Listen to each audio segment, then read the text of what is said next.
How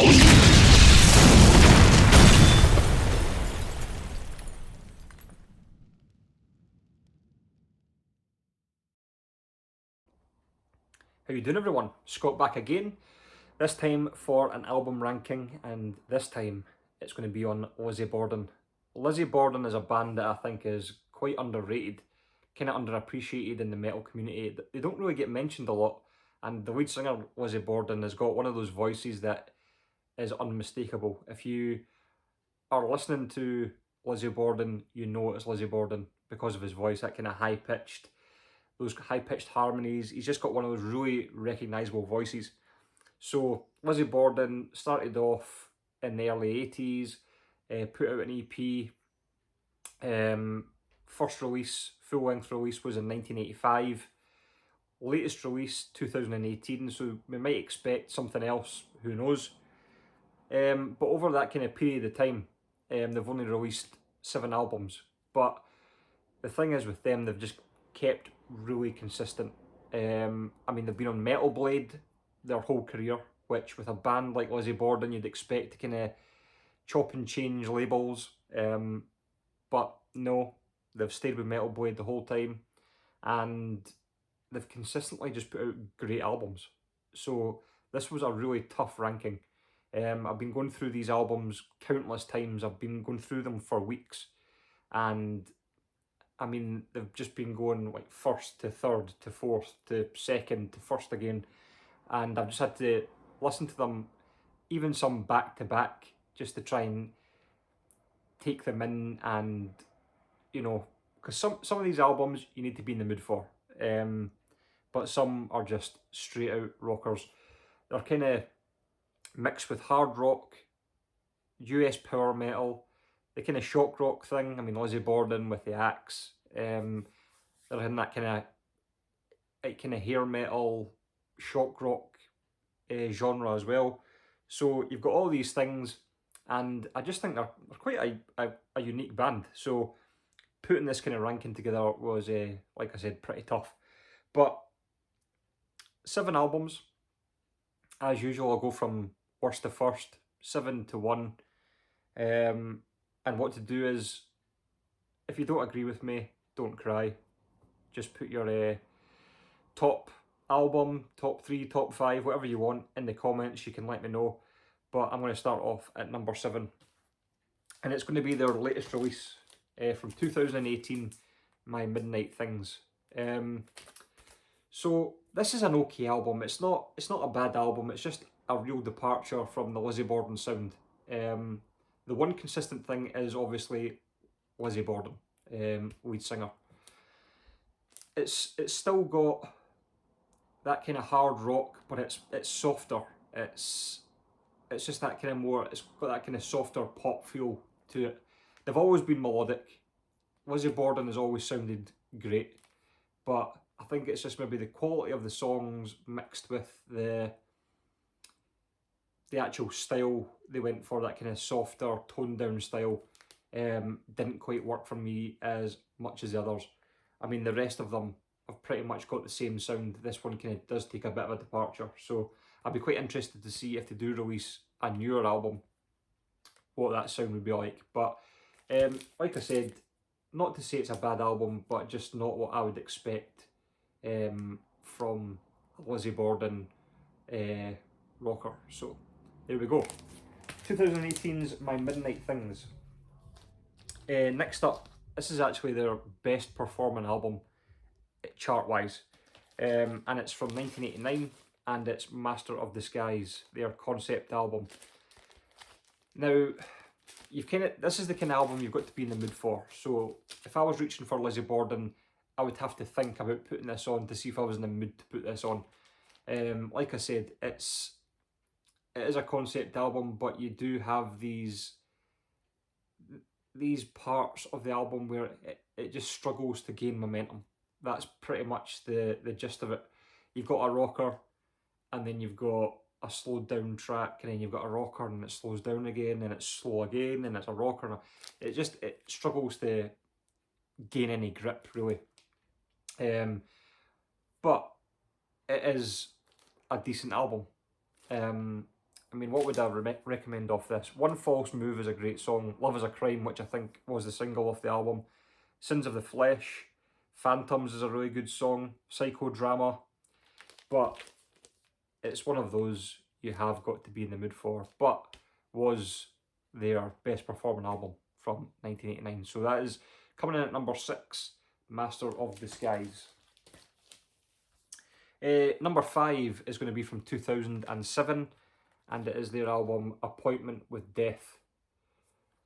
Some really awesome tracks on this. That's a really good picture inside as well of the band. But again, this is an album that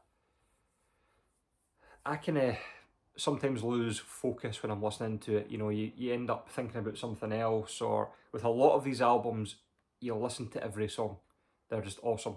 With this album, it does have those kind of songs where you just drift off, and because I've listened to these so many times, it's happened a couple of times with this album that I've just kind of lost interest in whatever song was on. Some awesome songs on it though. Bloody Tears, The Death of Love, Tomorrow Never Comes, We Are the Only Ones, an amazing song. Best song on the album is Something's Crawling. So if you want a taste of this album, YouTube the song Something's Crawling. Awesome. And what I love about Lizzy Borden is they don't change their sound. They completely, they just stick with what they're good at, and that's what I love. I mean, you can imagine a band that was big in '85 coming out an album in 2007 could be a completely different beast, but it's still a great album. So Appointment with Death from 2007.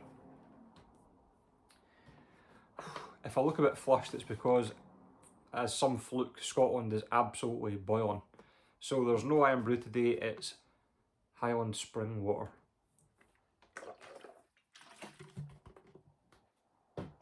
It's melting. So, next up is number 4. And this is what I mean by this ranking was so hard. I think I had this at number 1 at one point. And I actually had to start listening to albums back to back just to compare them one-on-one. But it is their second release from 1986, and it's Menace to Society. This would have been so much higher, because it's got such strong songs on it, this could have been higher. But it does have some songs that do let it down. Kicks off with Generation Aliens, which is a great song. Then you've got Notorious, which is one of the best songs on the album. Terror on the Town, Bloody Mary, and that's the first side. Awesome. But I think on the second side, it does start to tail off a little bit. Still some cracking songs there, but it does tail off. So that's why this comes in at number 4. Is it number 4? It is number 4.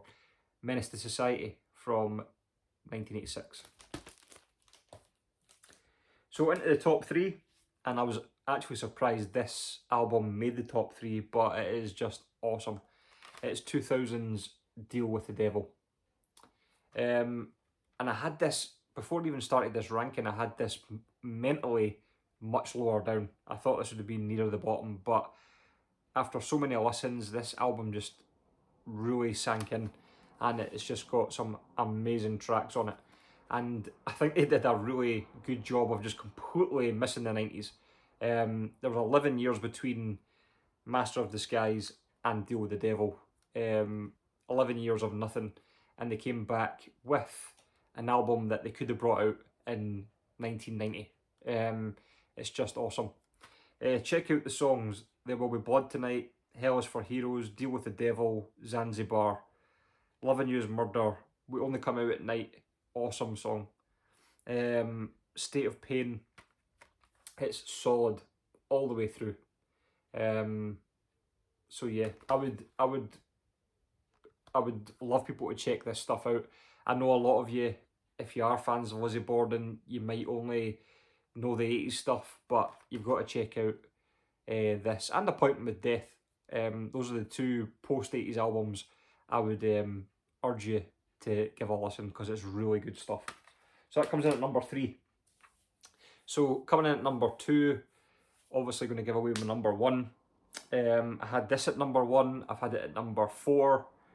It's just been up and down, but I think it's probably their most commercial album. I know it's not their best performing album, but the album that people will probably know the best, and it's 1987's Visualize.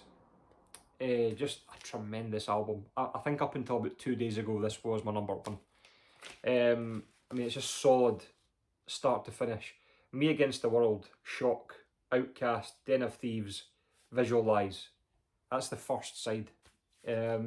Second side, Eyes of a Stranger, Lord of the Flies, Voyeur, Visions. Just amazing. It's an amazing album. And you know, they've always just kept this whole melodic style throughout their career. And mixed with Lizzy Borden's vocals, it's just a really good mixture.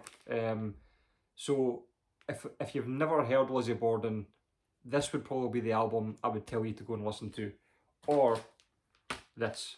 I would definitely recommend these two to get you into Lizzy Borden. Yeah, top to bottom, awesome.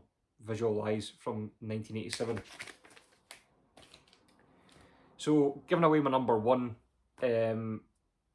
like I've said before, all of these albums I've chopped and changed in position. But when it came down to it, this is the one I just enjoyed the most. It's not perfect. It's not a perfect album, but the songs that are on it, the song quality is just, it's right up there, and it is their debut from 1985, Love You to Pieces.